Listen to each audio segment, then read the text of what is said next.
اتنا انتظام کیا اور عین اس موقع پہ بارش شروع ہو گئی، لیکن اس کا دوسرا پہلو وہ یہ ہے کہ اتنی شدید حبس اور گرمی میں اللہ جل شانہ نے اپنی رحمتوں کا نزول فرمایا، تو جن لوگوں کی قسمت میں یہاں پہنچنا تھا وہ بر وقت نکل آئے اور یہاں پہنچ گئے، تو بغیر کسی تردد کے، بغیر کسی تعمل کے اور بغیر کسی تعسف کے ہم اپنے اس پروگرام کا اسی طرح آغاز کیا اور اسی طرح اسی وقت میں ہی اختتام کی طرف لے کے جائیں گے، اس دعا کے ساتھ کہ اللہ جل شانہ ہمارے ان دوستوں کی کاوش کو اپنی بارگاہ میں قبول اور مستجاب فرمائے۔ جس محبت سے، جس شوق سے گزشتہ چند دنوں سے ہمارے احباب گرمی کی شدت کے باوجود دعوتی عمل جاری کیے ہوئے تھے، اس کا اجر بہر صورت اللہ آپ کو عطا فرمائے گا۔ باقی جو لوگ اس موقع پہ تشریف فرما ہیں میں ان کو مبارکباد بھی دیتا ہوں۔ جو بارش رحمت کا نزول ہوا اور آج کی اس تقریب کا جو عنوان ہے اس کی طرف آپ کی توجہ بھی مبذول کرنا چاہتا ہوں۔ کتاب رحمت قرآن مجید میں اللہ تعالیٰ نے ارشاد فرمایا، قُلْ لَا أَسْأَلُكُمْ عَلَيْهِ أَجْرًا، اے محبوب ارشاد فرما دو، اے لوگو میں تم سے تبلیغ دین کا کوئی صلہ طلب نہیں کرتا، تمہارے تک جو پیغام حق کا ابلاغ کیا، تمہیں دین پہنچایا، اس پر کسی اجر کا مطالبہ تم سے نہیں کرتا۔ آدم علیہ السلام سے لے کر آج تک جن لوگوں کا مقصود خلوص کے ساتھ کام رہا تو ان کی مساعی تبلیغ ہمیشہ بے لوث رہی ہے، بالخصوص انبیاء علیہ السلام کی جو مساعی جمیلہ ہیں وہ بغیر کسی غرض کے محض اللہ کے پیغام کے ابلاغ کے لیے، اس کے دین کی دعوت کو لوگوں تک پہنچانے کے لیے اور اسلام کی، دین کی، پیغام الہی کی سربلندی کے لیے لوگوں نے اسے قبول کیا، تو انہوں نے پھر بھی اسی خلوص کے ساتھ اس دعوت کو جاری رکھا۔ لوگوں نے اس کو مسترد کر دیا تو پیغمبروں نے اپنی دعوت کے انداز میں پھر بھی فرق نہیں آنے دیا، اور یہ بات کہنے کو بہت آسان ہے، عملاً بہت مشکل ہے۔ 950 سال تک حضرت نوح علیہ السلام کی عمر تبلیغ ہے، ویسے تو 1350 برس انہوں نے زندگی پائی ہے، لیکن مسلسل جو انہوں نے تبلیغ کی، لوگوں تک پیغام حق کا ابلاغ کیا، تو وہ 950 برس کا ایک طویل دورانیہ ہے۔ حوصلے ٹوٹ جاتے ہیں، چند سال تک انسان کہیں محنت کرے اور نتیجہ پیدا نہ ہو۔ ایک کسان ایک کھیت میں بیج ڈالے اور کچھ نہ اگے تو دوسرے موسم کے اندر اگلے سال ہی وہاں بیج ڈالنے کو جی نہیں چاہتا، اور برس ہا برس وہ بیج ڈالتا رہے اور وہاں سے کچھ نہ اگنے پائے تو کتنا مشکل ہوتا ہے، یہ ایک کسان سے پوچھئے۔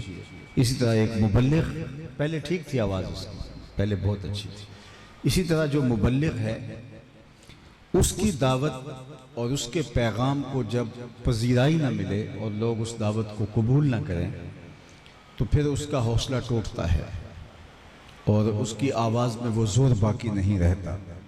لیکن پیغمبروں کی زندگیاں آپ اٹھا کے دیکھیں، باقی ماضی میں گزرے ہوئے اولو العزم رسول، پیغمبر، ہستیاں، صاحبان کتاب، صحف جن کو دیے گئے، ان سب کی کہانیاں بھی دل آویز ہیں، لیکن ہم اپنے آقا و مولا حضور ختم المرتبت صلی اللہ علیہ وآلہ وسلم کی زندگی، حیات طیبہ کو دیکھتے ہیں تو سخت ترین لوگ تھے جن میں حضور علیہ السلام کو مبعوث کیا گیا۔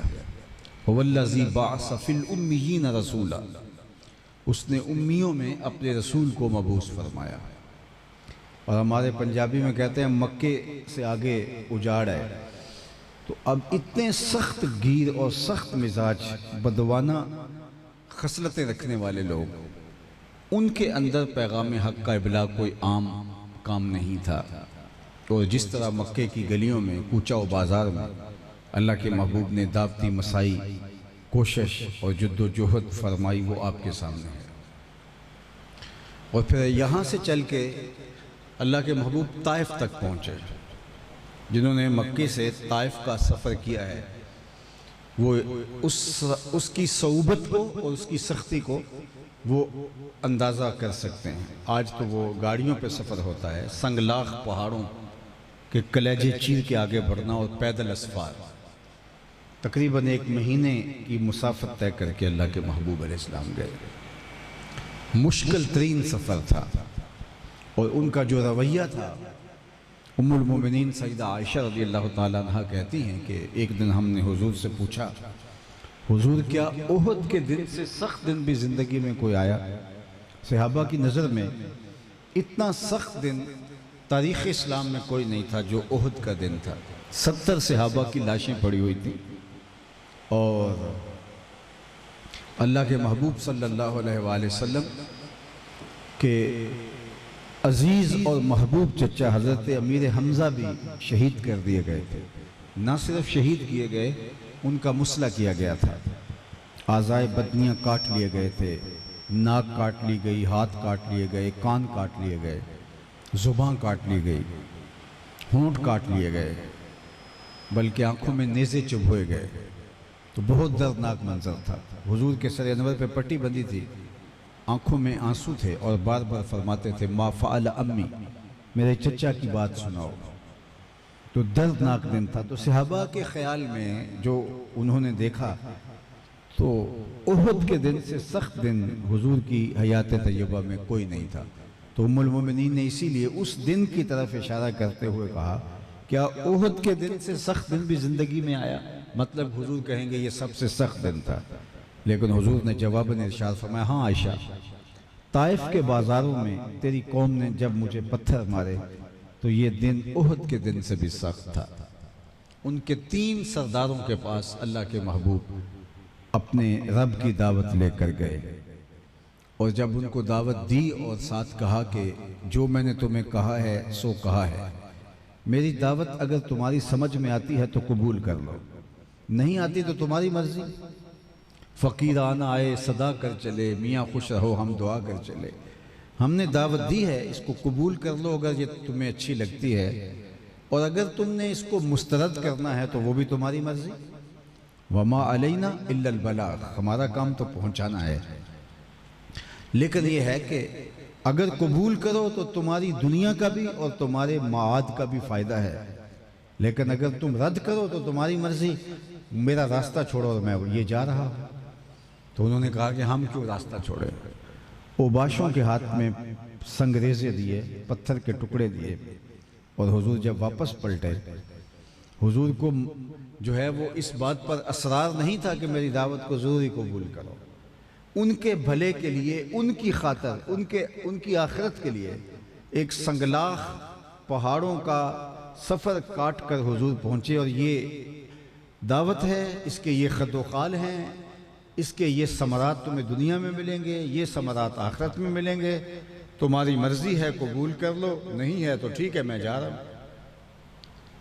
بات تو سیدھی سی تھی، لیکن انہوں نے اوباشوں کے ہاتھ میں پتھر دے دیے، جو حضور پر پتھر برسانے لگے۔ حضور کے مبارک پاؤں پہ پتھر مارتے، درد سے، احساس کرب سے حضور پاؤں اٹھاتے تو وہ دوسرے پاؤں پہ پتھر مارتے، حضور بیٹھ جاتے تو ان کے 2 گھنڈے آگے بڑھتے اور حضور علیہ السلام کو کندھوں سے اٹھا کے کھڑا کرتے اور کہتے، سنگ باری کرتے۔ اللہ کے محبوب کے نالین خون سے بھر گئے۔ کہتے ہیں ملک الجبال، فرشتوں کا جو فرشتوں کا متعین کردہ شخص ہے پہاڑوں پر، پہاڑوں کا فرشتہ، وہ حضور کی خدمت میں حاضر ہوا، صحیحین میں روایت موجود ہے، اور عرض گزار ہوا کہ حضور اگر آپ کہیں تو ان 2 پہاڑوں کو ہم آپس میں ملا دیتے ہیں، یہ جنہوں نے آپ کو دکھ دیا ان کو پیس کے رکھ دیا جاتا ہے۔ اب حضور کیا فرماتے ہیں؟ مجھے ان کی نسلوں سے ایمان کی توقع ہے، یہ نہیں تو ان کی نسلیں ایمان لائیں گے۔ جو سچا مبلغ ہوتا ہے اس کا ایک تو نہ کوئی جملہ ضائع جاتا ہے، اگر جن سے وہ مخاطب ہے وہ نہیں سنتے تو وہ اگلی نسل میں ٹریول کر جاتا ہے، کوئی بات نہیں۔ فَذَكِّرْ إِنَّمَا أَنْتَ مُذَكِّرْ لَسْتَ عَلَيْهِمْ بِمُسَيْطِرٍ، محبوب آپ کا کام ہے آپ گفتگو کرتے جائیے۔ فَذَكِّرْ إِن نَفَعَتِ الذِّكْرَى، اللہ اکبر، محبوب آپ جو ہے وہ تذکیر کرتے جائیے، ضرور تذکیر نفع دے گی۔ علماء تفسیر نے اس کی شرح میں لکھا کہ اگر یہ جن کے سامنے ذکر کیا جا رہا ہے ان کو نفع نہ دے تو ذاکر کو تو ضرور دے گی، لیکن یہ ہے کہ تذکیر کا عمل وہ تسلسل کے ساتھ جاری رہنا چاہیے۔ تو فرمایا کہ میں ان کی نسلوں سے ایمان کی توقع رکھتا ہوں۔ یہ تھا حضور کا خلوص، آقا کریم کی للہیت اور حضور علیہ السلام کا وہ اعتماد جو اپنے رب پر تھا۔ اور ہوا پھر طائف کے کوچہ و بازار میں توحید کی صدائیں گونجی، اور آج تک اللہ اکبر کی اور توحید کی اور کلمہ طیبہ کی صدائیں وہاں موجود ہیں، اس لیے کہ یہ میرے مصطفیٰ کریم نے فرمایا تھا کہ مجھے ان کی نسلوں سے ایمان کی توقع ہے اور ان کی نسلیں ایمان کے نور سے مالا مال ہوں گی۔ اللہ اکبر۔ تو اتنی مشقتیں صحیح حضور نے تو فرمایا لوگوں میں اس پر تم سے کوئی اجر اور کوئی صلہ نہیں مانگتا۔ ان طائف والوں سے بھی نہیں مانگا، بلکہ انہوں نے سخت رویے اختیار کیے۔ ان سخت نامناسب اور کھردرے رویوں کے باوجود بھی حضور ان کے لیے بد دعا تک نہیں کی، بلکہ حضور نے فرمایا میں ان کی نسلوں سے ایمان کی توقع رکھتا ہوں۔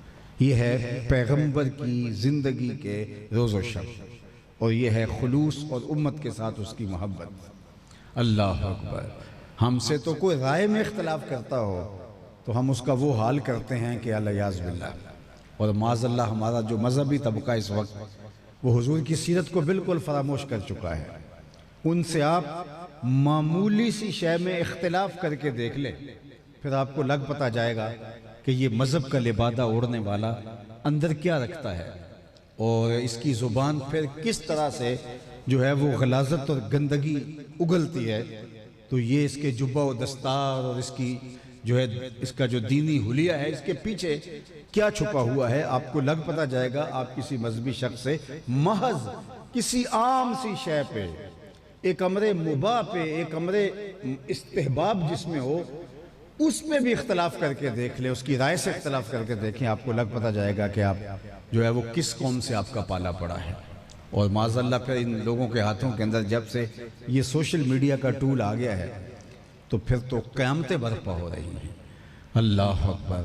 لیکن وہاں معاملے دیکھیے، وہاں ماجرے دیکھیے، حضور ان کے لیے بد دعا بھی نہیں کر رہے، جبکہ حضور اگر ان کے خلاف بول دیتے ملک الجبال حاضر ہے، دست بستہ، آپ حکم تو کیجئے میں الٹا کے رکھ دوں گا، لیکن حضور فرمایا مجھے ان سے نہیں ان کی نسلوں سے ایمان کی توقع ہے۔ اللہ اکبر۔ تو جو دین دیا حضور نے، جو حضور نے پیغام کا ابلاغ کیا، اس پر کہا میں کوئی اجر تم سے نہیں مانگتا، لا اسألکم علیہ اجرا، اس پر کوئی اجر تم سے طلب نہیں کرتا، الا المودۃ فی القربى، ہاں ایک بات اس کا تقاضا ہے تم سے کہ جو قرابت دار ہیں میرے، ان کے ساتھ تم نے محبت سے پیش آنا ہے، مودت سے پیش آنا ہے، الفت اور پیار سے پیش آنا ہے، ان کے ساتھ تمہاری مودت کا رشتہ مستحکم ہونا چاہیے۔ اللہ اکبر۔ اگر آپ کی توجہ ہو تو میں عرض کرنا چاہوں گا کہ حضور نے ہمیں جو دیا دیا ہی دیا نا، حضور نے ہمیں دین دیا، اخلاقیات دیے، قرآن دیا، رب سے رب ہمارا قائم ہوا، ہمیں مالک سے آشنائی عطا کی، زندگی کے چلن سکھائے۔ حضور نے ہم سے لیا تو کچھ نہیں، جو دیا ہی ہے نا حضور نے بانٹا ہی نا، ہماری جھولیاں ہی بھری ہیں، ہم سے لیا کچھ نہیں، ہمیں دیا ہی دیا، لیکن ایک چیز کے بارے میں آ کے کہا ہاں یہ تجھ سے لینا چاہتا ہوں، اس بات کا تم سے تقاضا کرنا چاہتا ہوں، اور وہ کیا؟ میرے اہل بیت سے محبت کرنی ہے۔ تو پھر حضور نے جس چیز کا مطالبہ ہم سے کیا ہے تو تو پھر ہمیں ساری زندگی جو آپ کی جھولیاں بھرتا رہے، کسی دن اگر وہ آپ کو کسی چیز کا مطالبہ کرے تو آپ تو 100 جان سے قربان ہو کے کہیں گے ساری زندگی اس کی دہلیز کا کھایا ہے، آج اگر اس نے پانی کا ایک گلاس مانگ لیا ہے تو میں جہاں سے مرضی مجھے کنویں میں خود نیچے اتر کے لانا پڑے تو میں لا کے دوں گا، کیونکہ ساری زندگی اس کے خانے کرم پہ میں نے لقمے اٹھائے ہیں، تو آج یہ اگر مطالبہ کرتا ہے تو کیوں نہیں دوں گا۔ ساری زندگی حضور نے دیا ہی دیا، لیکن حضور نے جب مانگا تو فرمایا میرے اہل بیت سے محبت۔ تو ایک چیز حضور نے طلب کی ہے نا، تو پھر آئیے نا ہم اس چیز کو پیش کریں، حضور کی خدمت میں پیش کریں۔ حضور ہماری جانیں بھی آپ کی آل کے لیے قربان۔ اللہ اکبر۔ اور دوسری بات، حضور نے جو اہل بیت کی محبت مانگی ہے وہ بھی اہل بیت کی ضرورت نہیں، نہ نبی کی ضرورت ہے، وہ امت کی ضرورت ہے۔ اگر وہ اہل بیت سے محبت کرتے ہیں تو ان کے اپنے دین کی حفاظت ہوتی ہے۔ حضرت زید بن ارقم رضی اللہ تعالی عنہ سے معروف روایت ہے، انا تارک فیکم الثقلین۔ حضرت زید بن ارقم فرماتے ہیں کہ میں نے یہ حدیث حضور سے خود سنی ہے، آپ نے ارشاد فرمایا خطبہ دیتے ہوئے، میں تمہارے اندر 2 بھاری چیزیں چھوڑ کے جا رہا ہوں۔ انا تارک فیکم الثقلین، تمہارے اندر 2 ثقیل وزنی بھاری چیزیں، خفیف نہیں ثقیل، بھاری چیزیں چھوڑ کے جا رہا ہوں، جن کو میرے حضور بھی بھاری کہتے ہیں، وہ کتنی بھاری ہوں گے؟ جن کو حضور نے بھی کہا یہ بھاری ہیں تو وہ کتنی بھاری ہوں گے؟ 2 بھاری چیزیں چھوڑ کے جا رہا ہوں، اور فرمایا اگر تم ان کے ساتھ وابستہ رہو گے لن تضلوا بعدی، تو میرے بعد کبھی بھی گمراہ نہیں ہوگے۔ اللہ اکبر۔ حضور اپنی امت کو لاوارث نہیں چھوڑ کے گئے۔ یہاں 2 مرلے کا کوئی چھوٹا سا سیٹ اپ بھی بنا لے، 1 مرلے کی دکان بھی بنا لے، تو وہ کہتا ہے کہ اس کا بھی پورا نظام دے کے جاؤں، یہ میرے بعد برباد نہ ہو۔ 2 مرلے کا کوئی اتنا کو نظام بنا لے تو اس کے لیے منصوبہ سازی کر کے جاتا ہے تاکہ میرے بعد یہ اجڑ نہ جائے۔ حضور نے تنکا کر کر کے جو امت جوڑی تھی حضور یوں ہی چھوڑ جاتے۔ فرمایا نہیں، میں تمہارے اندر 2 مضبوط چیزیں چھوڑ کے جا رہا ہوں، اگر تم ان کو مضبوطی سے پکڑ لو گے، وابستہ ہو جاؤ گے ان سے، لن تضلوا بعدی، تو میرے بعد تم کبھی گمراہ نہیں ہوگے۔ اولہما کتاب اللہ، ان میں سے پہلی چیز اللہ کی کتاب قرآن مجید، اور فرمایا فیہ الہدی والنور فخذوا بکتاب اللہ واستمسکوا بہ، اس میں ہدایت ہے، اس کتاب میں روشنی ہے، اس کو مضبوطی سے پکڑ لو اور اس کے ساتھ تمسک اختیار کر لو۔ تمسک اختیار کرو یعنی جڑ جاؤ اس کتاب کے ساتھ، اس کتاب کے ساتھ وابستگی اختیار کر لو، دل بستگی اختیار کر لو، ایسے جڑو اس کتاب کے ساتھ کہ ایک لمحے کے لیے بھی جدا نہ ہونا۔ اللہ اکبر۔ بلکہ حضرت جابر رضی اللہ تعالی عنہ سے مروی ایک روایت ہے اسی مضمون کی، اس میں یہ لفظ زائد ہے کہ حبل ممدود من السماء الی الارض، یہ قرآن جو ہے وہ اللہ کی لٹکتی ہوئی رسی ہے جو آسمان سے زمین کی طرف تمہارے درمیان موجود ہے۔ اللہ اکبر۔ ایک روایت کے لفظ ہیں کہ یہ جو قرآن ہے یہ اللہ کی وہ لٹکتی ہوئی رسی ہے جس کا ایک سرا تمہارے ہاتھ میں ہے، دوسرا سرا تمہارے رب کے ہاتھ میں ہے۔ اس کتاب کے ساتھ وابستہ ہو جاؤ، اس کتاب کے ساتھ جڑ جاؤ، کبھی گمراہ نہیں ہوگے۔ لن تضلوا بعدی، اگر اس کتاب کے ساتھ جڑ گئے تو تم کبھی گمراہ نہیں ہوگے۔ اللہ اکبر۔ اس کو حبل اللہ کہا گیا، اللہ کی رسی کہا گیا۔ ویسے اسلام کو بھی اللہ کی رسی کہا گیا ہے، اتحاد کو بھی تھامنے کی تلقین کی گئی۔ وَاعْتَصِمُوا بِحَبْلِ اللَّهِ جَمِيعًا وَلَا تَفَرَّقُوا، اللہ کی رسی کو مضبوطی سے پکڑ لو۔ اے دین اللہ کے دین کو، اسلام کو۔ بعض نے کہا ذات رسالت مآب مراد ہے، حضور کی ذات کو۔ بعض نے کہا اس سے صراط مستقیم مراد ہے، صراط مستقیم کو مضبوطی سے پکڑ لو کبھی گمراہ نہیں ہوگے، سنت کو مضبوطی سے پکڑ لو کبھی گمراہ نہیں ہوگے۔ تو رسی، کبھی اہل بیت کے لیے رسی کا لفظ استعمال کیا، کبھی قرآن کے لیے رسی کا لفظ استعمال کیا، کبھی رسول اللہ کے لیے رسی کا لفظ استعمال کیا، کبھی اسلام کے لیے رسی کا لفظ استعمال کیا، کبھی دین کے لیے رسی کا لفظ استعمال کیا۔ تو یہ حبل اللہ جو ہے یہ اللہ کی رسی ہے، اس سے پھر کیا مراد ہے؟ اللہ اکبر۔ علماء نے ایک بڑی خوبصورت بات کی، انہوں نے کہا جو رسی ہوتی ہے یہ کئی دھاگوں کو جوڑ کر بنائی جاتی ہے، کئی دھاگوں کو تاؤ دیا جاتا ہے تو پھر رسی بنتی ہے۔ تو اس لیے جو یہ ساری چیزیں ہیں یہ سب اس رسی کے دھاگے ہیں، ان کو مل کر رسی بنتی ہے، لہذا سب کو مضبوطی سے تھام لو، کبھی گمراہ نہیں ہو۔ پہلی چیز کیا فرمائی؟ اللہ کی کتاب قرآن مجید، اللہ اکبر۔ پھر اس کے بعد فرمایا وَأَهْلُ بَيْتِ، اور میرے اہل بیت نبوت، اور اس پر حضور نے 3 مرتبہ تاکیدی لفظ بولے۔ یہ صحیح مسلم کی روایت ہے، اذکرکم اللہ فی اہل بیتی، اذکرکم اللہ فی اہل بیتی، اذکرکم اللہ فی اہل بیتی۔ میں اپنے اہل بیت کے بارے تمہیں اللہ سے ڈراتا ہوں، میں اپنے اہل بیت کے بارے تمہیں تذکیر کرتا ہوں، نصیحت کرتا ہوں، تمہیں اللہ سے ڈراتا ہوں۔ اور یہ 3 مرتبہ اللہ کے محبوب نے ارشاد فرمایا۔ حضور اس قدر شدت کے ساتھ زور دے کے کہہ رہے تھے کہ میرے اہل بیت کو نہ چھوڑنا اور قرآن کو نہ چھوڑنا۔ کاش کہ اگر قرآن اور اہل بیت کو چھوڑا نہ گیا ہوتا تو آج یہ امت کہاں ہوتی؟ آج دنیا کے اوپر ہم رسوا ہو رہے ہیں، کبھی نہ ہوتے اگر ہمارے ایک ہاتھ میں قرآن ہوتا، ایک ہاتھ میں اہل بیت نبوت کا دامن ہوتا، دونوں کو مضبوطی سے تھامے رکھتے۔ لیکن کسی نے قرآن کو چھوڑ دیا، کسی نے اہل بیت نبوت کے دامن کو چھوڑ دیا۔ اللہ اکبر۔ لا یبق من القرآن الا رسمہ ولا یبق من الاسلام الا اسمہ مساجدہم عامرۃ وہی خراب من الہدی۔ ہمارا ایک وقت آئے گا اسلام صرف نام کا رہ جائے گا اور قرآن بطور رسم بھی باقی رہے گا۔ مسجدیں زیب و زینت کے لحاظ سے تو آباد ہوں گی لیکن ہدایت کے نور سے خالی ہو جائیں گی۔ اور دوسری جانب اہل بیت کے دامن کو بھی چھوڑ دیا گیا۔ یارو یہ کتنے تعجب کی بات ہے، حضور علیہ السلام کو وصال کیے ابھی 50 سال میں بھی 2 ماہ رہتے تھے، 49 سال 10 ماہ ہوئے تھے حضور کو وصال کیے ہوئے۔ ابھی آقا کریم کے وصال کو 50 سال بھی مکمل نہیں ہوئے تھے کہ حضور کی ساری نسل کاٹ دی گئی، حضور کی ساری ذریت کاٹ دی۔ کبھی ایسا بھی ہوا ہے؟ اللہ اکبر، ذرا غور تو کیجئے۔ یہ آپ اگر غور کریں اس بات پر تو یہ ذوالفقار علی بھٹو کو پھانسی لگے ابھی 50 سال کے قریب وقت ہو رہا ہے، یہ 3 سال کے بعد اب 47 برس ہو گئے، اور 47 برس کے بعد بھی اس کے ماننے والوں نے آج بھی ان کو کسی نہ کسی تخت پہ ضرور بٹھایا ہوا ہے۔ اس کی اولاد آج بھی تخت پہ بیٹھی ہے، 50 سال بیت گئے ہیں۔ کارنامہ کیا ہے آپ اس بات کو چھوڑیے، لیکن دیکھو اس کے ماننے والوں نے 50 سال کے قریب 47 برس بیت گئے ہیں، آج بھی تخت پہ بٹھا کے رکھا ہے۔ اور یہ حضور کی امت، حضور کی امت اور آقا کریم علیہ السلام نے جن کے بارے اتنی تاکید کی تھی، 50 سال بھی پورے نہیں ہوئے تھے، پورا خاندان کاٹ دیا گیا۔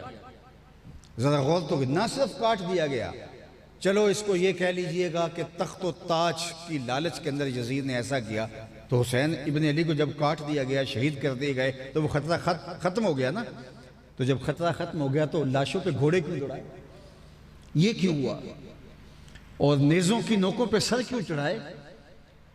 تو یہ غور کرنے کی باتیں ہیں، بہت تدبر کی باتیں ہیں۔ اور امت کے لیے حضور نے جو 2 چیزیں دی تھی، 2 چیزوں کے ساتھ اس امت نے اپنے تعلق کو مضبوط نہ رکھا، نہ قرآن کے ساتھ تعلق کو مضبوط رکھا اور نہ اہل بیت نبوت کے ساتھ اس تعلق کو مضبوط رکھا۔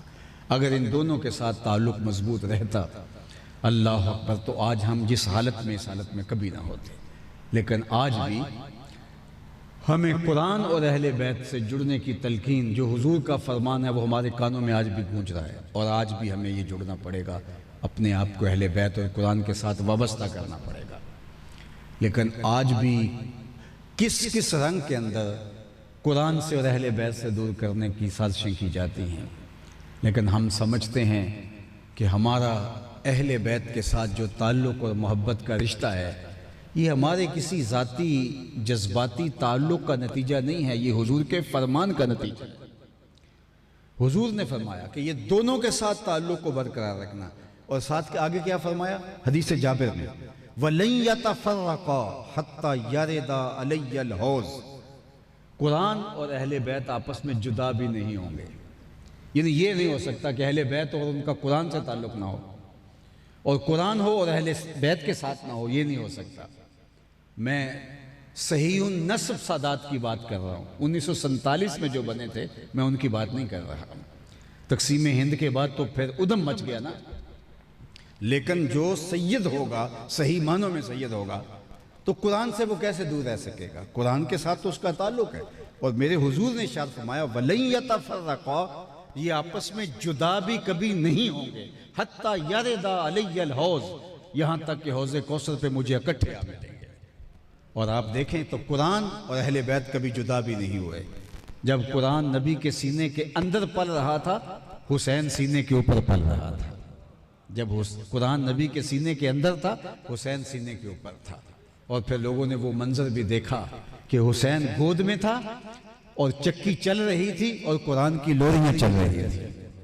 قرآن اور حسین کبھی آپس میں جدا بھی نہیں ہوئے۔ لوگوں نے پھر دیکھا کہ سر حسین کاٹ کے نیزے کی نوک پہ چڑھا دیا گیا، تو کہا اب تو جسم اور سر کا ربط کٹ گیا، اب تو وہ جو تعلق تھا تہجد میں، نمازوں میں، وہ جو قرآن کا حسین کے ساتھ تعلق تھا، چلو اب تو نہیں رہا ہوگا، لیکن سننے والے کانوں نے سنا کہ حسین کے لب نیزے کی نوک پہ ہل رہے تھے اور قرآن کی تلاوت جاری۔ وَلَن يَتَفَرَّقَا، یہ آپس میں جدا بھی کبھی نہیں ہوں گے، حَتَّى يَرِدَ عَلَيَّ الْحَوْض، یہاں تک کہ حوض کوثر پہ مجھے اکٹھے آ۔ ان دونوں کے دامن فرمایا تم مضبوطی سے پکڑ لینا، تم کبھی بھی گمراہ نہیں ہوگے۔ سوال یہ ہے، کیا قرآن ہماری ضرورتوں کی کفالت نہیں کرتا تھا کہ اہل بیت کے دامن کو تھامنا بھی ضروری ہے؟ قرآن تو کافی ہے، وافی ہے، شافی ہے، ضرورتوں کی تکمیل کرتا ہے، ہر مرض کا علاج ہے، ہر دکھ کا مداوع ہے، ہر درد کی دوا ہے، تو پھر اہل بیت کے دامن کو قرآن کے ہوتے ہوئے تھامنے کی ضرورت کیا پیش آ گئی جب قرآن کافی ہے؟ تو اس کا جواب یہ ہے، ایک ہوتا ہے علم، ایک ہوتی ہے اس کی عملی مشق، ایک ہوتی ہے تھیوری، ایک ہوتا ہے اس کا پریکٹیکل۔ اگر اسلام کی تھیوری دیکھنی ہے تو قرآن موجود ہے، اور اگر پریکٹیکل دیکھنا ہے تو کربلا کے تپتے ہوئے ریگزار میں حسین ابن علی کا کردار موجود۔ اب تھیوری دیکھ لیجئے، مضمون میں سمیٹتا ہوں۔ تھیوری کیا ہے؟ وَلَنَبْلُوَنَّكُمْ بِشَيْءٍ مِّنَ الْخَوْفِ وَالْجُوعِ وَنَقْصٍ مِّنَ الْأَمْوَالِ وَالْأَنفُسِ وَالثَّمَرَاتِ وَبَشِّرِ الصَّابِرِينَ۔ یہ تھیوری ہے کہ ہم بندوں کو آزماتے ہیں، خوف سے، بھوک سے، مالوں، جانوں اور پھلوں کے ضیاع سے، اور جو میرے ہیں اللہ کہتا ہے وہ پھر صبر کر کے دکھاتے ہیں۔ کبھی ہم پھل لوٹ لیتے ہیں، کبھی اولاد ان سے لے لیتے ہیں واپس، کبھی خوف ان کے اوپر طاری کرتے ہیں، کبھی جانوں کا ضیاع کرتے ہیں، کبھی اموال ان کے اجڑ جاتے ہیں، لیکن جو میرے ہیں ان سب کے باوجود صبر کے دامن کو نہیں چھوڑتے، ان کے لیے بشارت ہے۔ اللہ اکبر۔ میں پھر ان کو عظمتوں کے جھنڈے ان کے گاڑوں گا جو ان مشکلوں کے بعد بھی جو ہے وہ استقامت کے کوہ گراں بنے رہتے ہیں۔ یہ تھیوری ہے۔ اب پریکٹیکل دیکھنا ہے تو کربلا میں آ جاؤ۔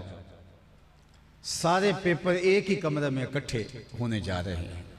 پیپر تو ہوتے ہیں، آپ نے بھی دیے ہیں، مشکل پیپر سے پہلے تو ایک چھٹی بھی دی جاتی ہے یہ، اور ایسا نہیں ہوتا کہ ایک دن کے اندر سارے پیپر لے لیے جائیں۔ ایسی ڈیٹ شیٹ بن جائے تو طلباء تو احتجاج کریں گے کہ بہت سخت ڈیٹ شیٹ بن گئی ہے، روز کا ایک پیپر، اور مشکل پیپر سے پہلے ایک ایک دو چھٹیاں، لیکن یہ سارے مشکل ترین پیپر ایک ہی کمرہ امتحان میں حسین ابن علی کو دینے پڑتے ہیں، اور کہا پاس پانی کا گلاس بھی نہیں رکھیں گے۔ اللہ اکبر۔ اور یہ پیپر پھر امتحان نے حسین ابن علی نے دیے، اور ان پیپروں میں 33% نمبر لے کے پاس نہیں ہوئے، 100% نمبر لے کے پاس ہوئے۔ یہ ہے سرخروئی حسین ابن علی کی، خوف کا بھی، بھوک کا بھی، مال و جان اور ثمرات کے لٹنے کا امتحان بھی ایک ہی کمرہ امتحان میں دیا۔ اور گھوڑے کی زین سے جب فرش زمین پہ آئے کیسے سرخرو ٹھہرے۔ اللہ اکبر۔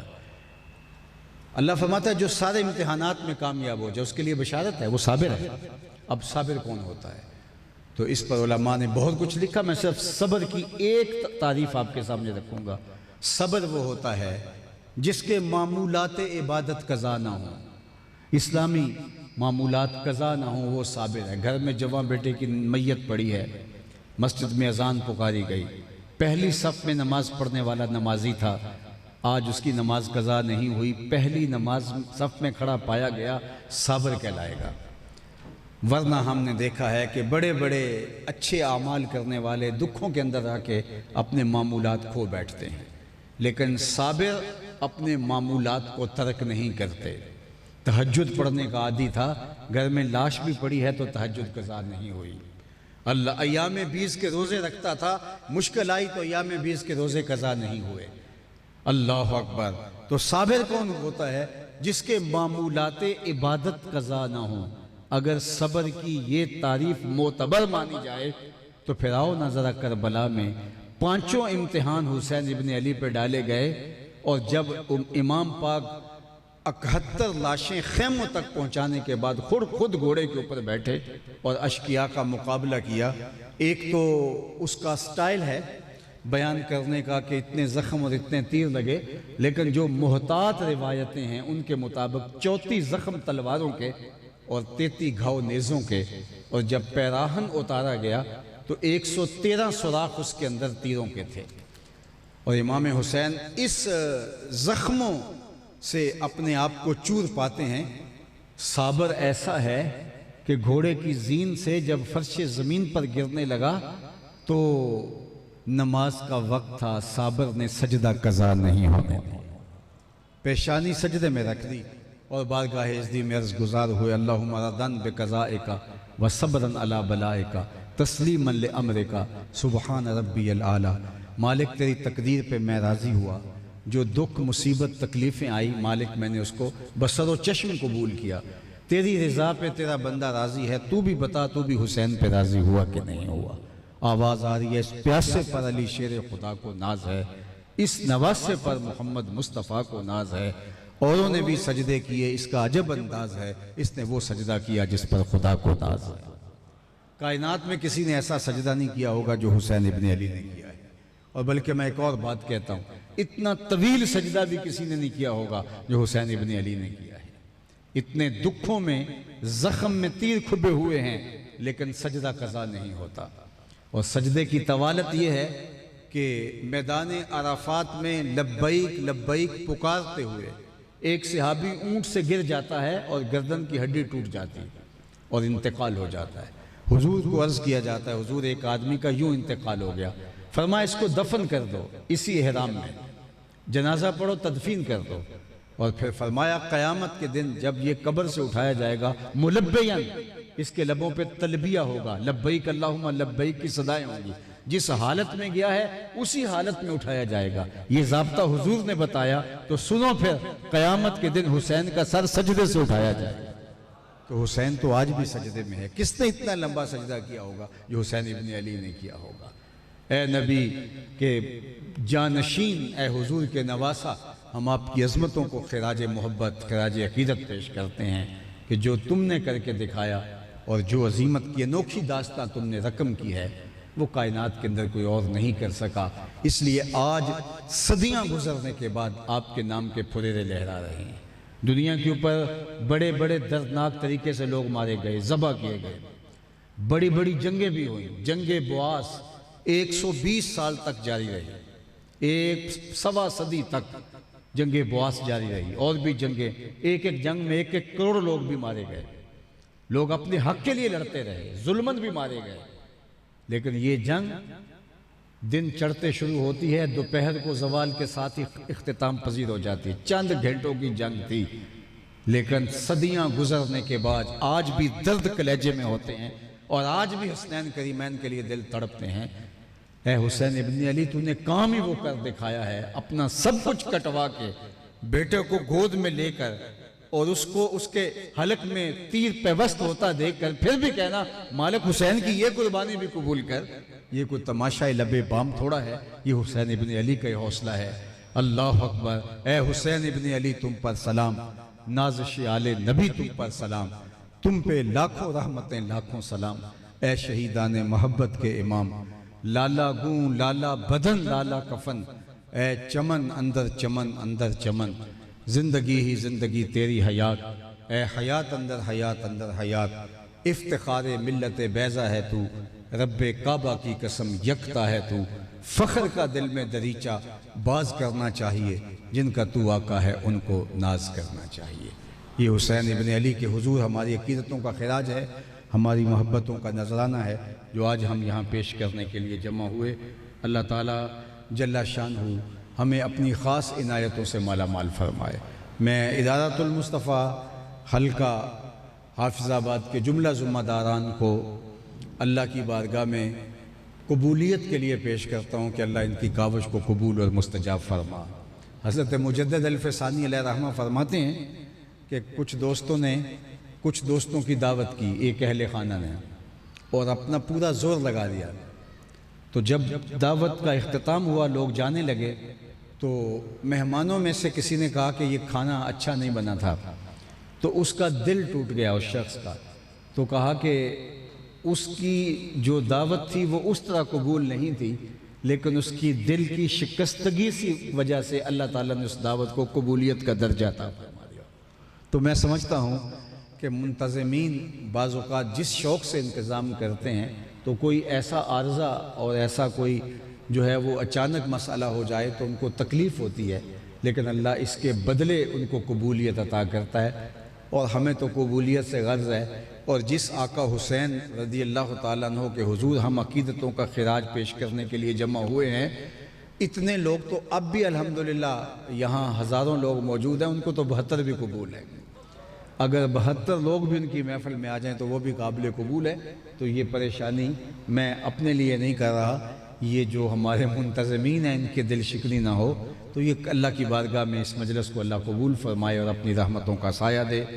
ان دنوں کے اندر ہمارے محترم جناب اختر مصطفی صاحب کے بہنوئی انتقال کر گئے، اور سید عاصم مسعود بخاری صاحب ایڈوکیٹ، ان کی وفات کی خبر ملی، اور ہمارے محترم بھائی اور روح رواں جو ادارۃ المصطفیٰ حلقہ حافظ آباد کے سہیل بھائی ہیں، ان کے برادر محترم برادر اصغر خرم شہزاد صاحب، تو ان سب کے لیے، بلکہ جتنے بھی آپ لوگ موجود ہیں سب کے مرحومین کے لیے اللہ کی بارگاہ میں دعا ہے کہ اللہ سب کو کروٹ کروٹ جنت کی بہاریں نصیب فرمائے، اور اپنی خاص عنایتیں اور کرم نوازیاں اللہ ہم سب کی جھولیوں میں ڈالے، آبرو مند زندگی دے، دارین کی سعادتیں بخش دے، ہر خیر ہر بلائی ہم سب کا مقسوم کرے، اٹھے ہوئے ہاتھوں کو کبھی خالی نہ موڑے، اور اپنی رحمتوں کا حصار ہم سب کا مقسوم کرے، اپنی پناہیں دے، آبرو مند زندگی سے نوازے۔ اللہ تو کریم، ہم تیرے عاجز ناتواں اور کمزور بندے، جو محنت کوشش کی سیدہ طیبہ طاہرہ سلام اللہ علیہا کی وساطت سے بارگاہ حسینیت میں اس کا ہم اجر و ثواب پیش کرتے ہیں، قبول اور مستجاب فرما، اور اپنی خاص عنایتیں اللہ جتنے آنے والے ہیں ان کی جھولیوں میں ڈال دے، اور جو آنا چاہ رہے تھے بارش کی وجہ سے رک پائے، اللہ ان سب کو جتنا اجر تو یہاں آنے والوں کو عطا کرے، اللہ ان کو بھی اتنا ہی عطا فرما دے۔